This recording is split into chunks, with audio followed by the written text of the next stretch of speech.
The Wonders of Organic Germanium. In this film, I would like to introduce you to organic germanium, based on the book by Japanese researcher Dr. Kazuhiko Asai. The book itself was placed on the banned list years ago, and as far as I know, is still only available in German and English. Later, you will learn the reason for the ban and the new method that is now being used to solve the same problem. And this is in order not to endanger a very lucrative market share. In the 1970s, Dr. Asai was able to cure almost every known disease with an organic germanium solution, from nail fungus to encephalitis.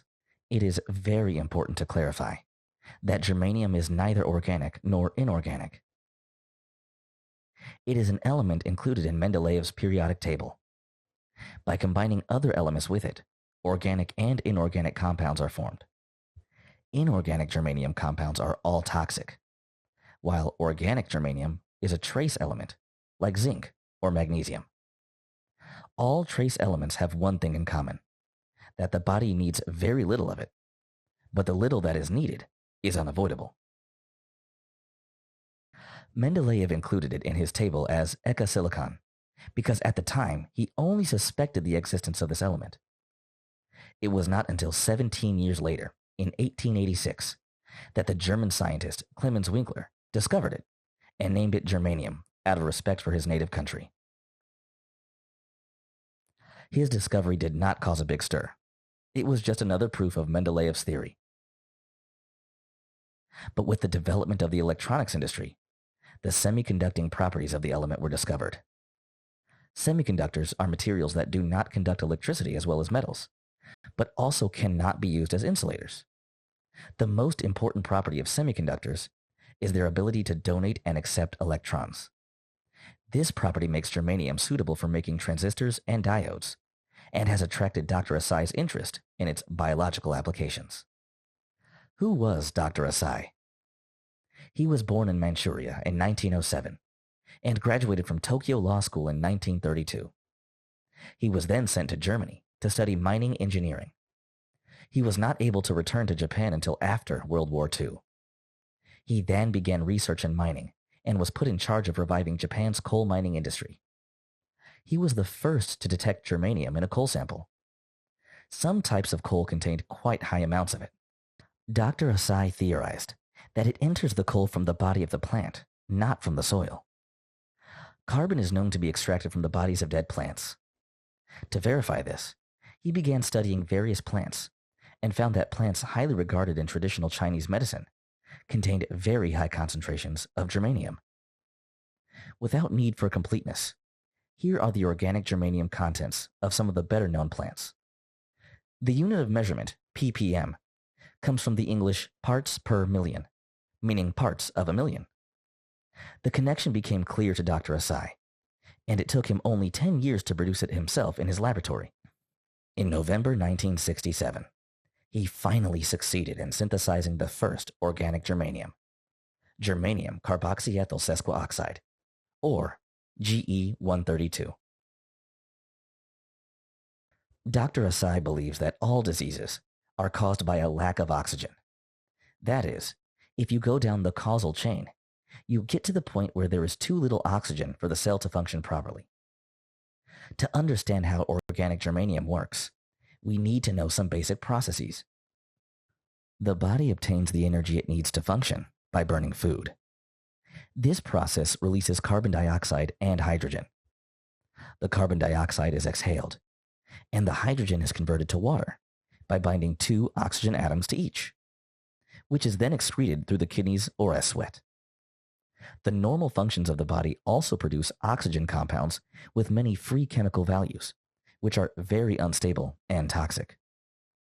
These are not completely useless and harmful, as they are also used by the immune system to destroy pathogens. However, if too many are produced, they can attack the proteins and nucleic acids of our own cells, such as the DNA of the cell nucleus, and cause damage. In addition, extra oxygen is needed to neutralize these compounds with many free radicals. This shows that oxygen is needed in relatively many places, but unfortunately, a poor lifestyle and diet also requires additional oxygen, which our body has to get from other sources. It's like turning on more and more electrical appliances in a household. The more electricity is needed, the more the electricity meter turns. As long as the current is enough, there is no problem. But when the voltage drops, the light flickers, the refrigerator does not cool properly, and the washing machine does not run. When there is a lot of oxygen in the blood, its density decreases, which in turn lowers high blood pressure. So it gets to the cells in the capillaries and improves their oxygen supply. According to Dr. Asai, what are the causes of oxygen deficiency? 1. Acidosis. Acidosis caused by improper nutrition means that extra hydrogen ions circulate in the blood, which can only be removed by extra oxygen. 2. Consumption of food with molecules that have many free chemical values. These molecules tend to bind to oxygen atoms, further reducing the number of oxygen atoms available. According to Dr. Asai, carcinogenic compounds and compounds high in free radicals are one and the same. 3. Stress. According to Professor Hans Sale, constant stress causes the body to produce hormones, e.g. adrenaline, which also contribute to hyperacidity. His experiments on mice have shown that animals under constant stress quickly become ill and die. When Dr. Asai had finished the organic germanium solution, he was in serious trouble. He was suffering from such severe rheumatism that he practically had to be hospitalized. His doctors could not assure him that his condition would improve. Instead of waiting any longer, he tried organic germanium himself to see what it could do. There was only a slight improvement in the first few days of treatment, but he continued the treatment and was able to get up and take a short walk around the house on the 10th day. He had a therapist friend who lived nearby and used acupuncture from time to time to relieve his pain.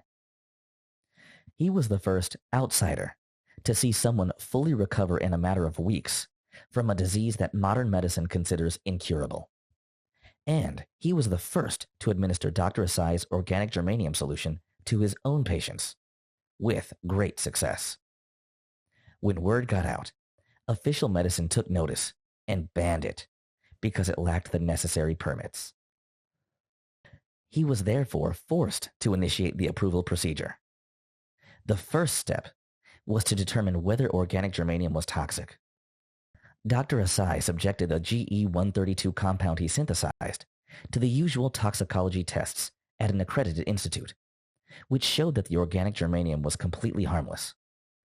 To be on the safe side, Dr. Asai took his daily dose of up to 3 grams without any problems.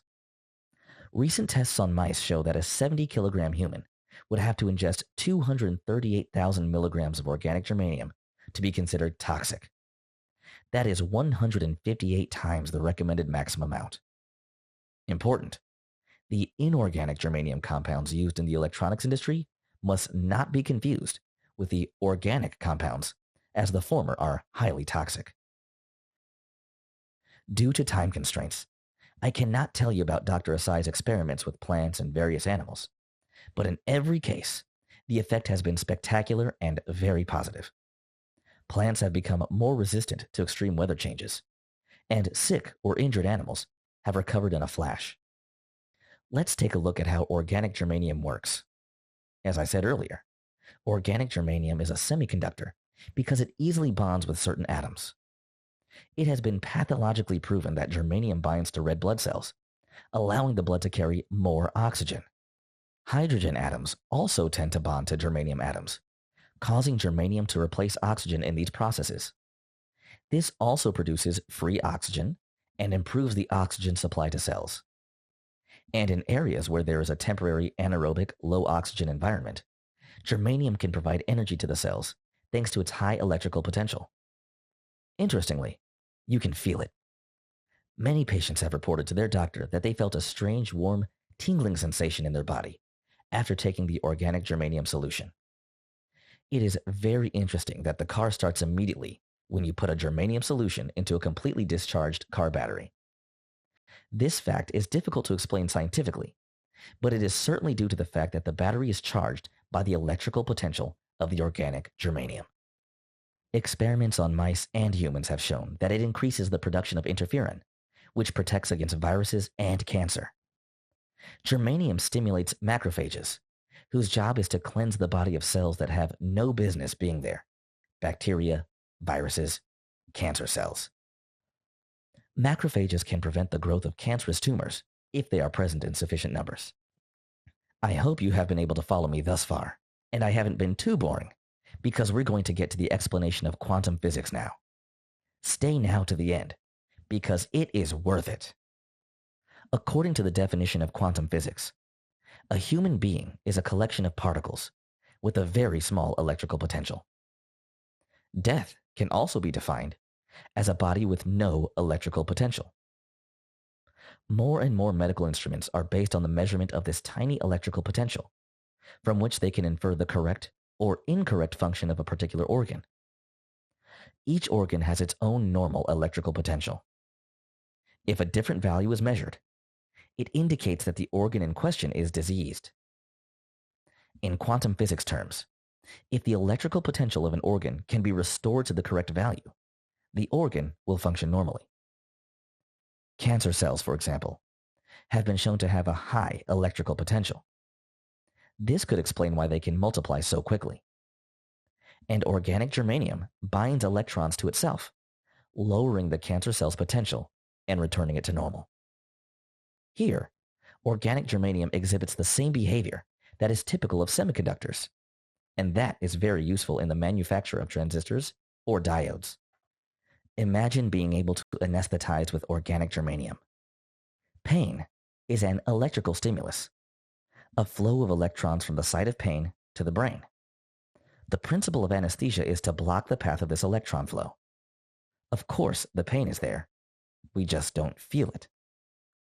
Organic germanium can also bind these electrons to itself, and this type of anesthesia has no side effects, even with prolonged use. This is also a complement to the medical use of semiconductors, because there are currently thousands of drugs on the market, none of which have semiconducting properties. And organic germanium has another very important property. Being semiconductive and non-metallic, it does not accumulate in the body, but is excreted within 20 to 30 hours. This is especially useful when it comes to eliminating the heavy metals that we have absorbed from our environment over decades. These substances, such as lead, mercury, and cadmium, are dangerous because they accumulate in the body over a long period of time in amounts that are toxic. Organic germanium binds the heavy metals, cleanses the blood, and helps restore proper chemistry. It then leaves the body with the pollutants attached to it. This is the greatest advantage over conventional medicines. It is excreted from the body without a trace and leaves no side effects. Dr. Asai has found that organic germanium is effective for a wide range of diseases, but especially for those so-called diseases of civilization, whether it is a disease of the cardiovascular system, the musculoskeletal system, or the nervous system, such as Parkinson's or Alzheimer's disease. The most amazing thing about it is that it has effortlessly brought relief in cases where drugs have had little effect. And that's not all. There are several theories about what makes us age. One of them is that it is caused by the production of so-called amyloids. These are abnormally altered insoluble protein chains that are deposited in the spaces between cells, especially in the heart and brain, and over time increasingly impair the proper functioning of organs. Studies in mice have shown that ingestion of organic germanium leads to significantly reduced amyloid formation.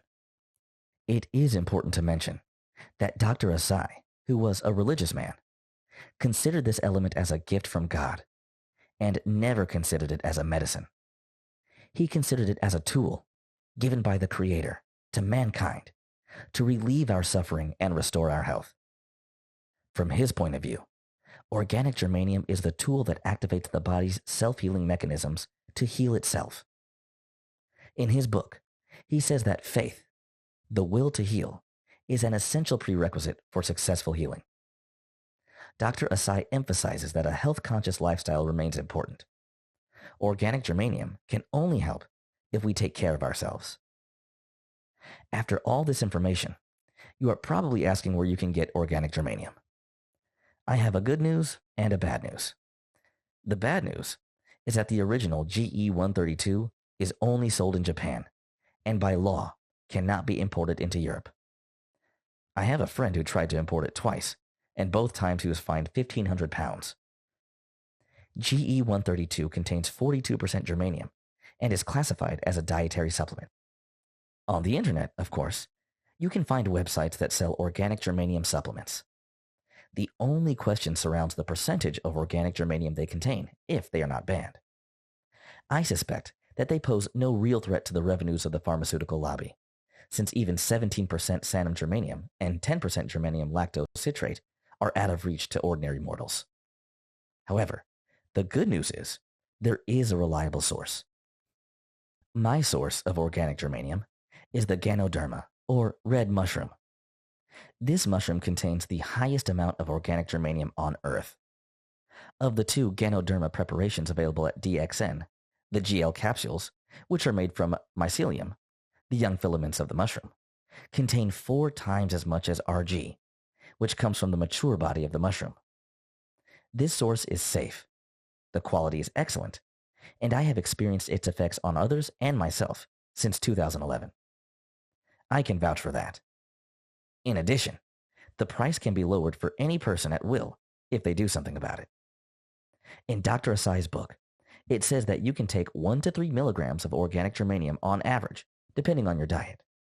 But the recommended dose is 20 to 1500 milligrams. And below 20 milligrams, no improvement can be expected. I have no official information on the number of milligrams of organic germanium that are contained in a GL capsule, for example, but 4 to 6 capsules per day usually bring a noticeable improvement. If you want to do something for your own health, and you don't live in Japan, you can leave me a message, and I will help you.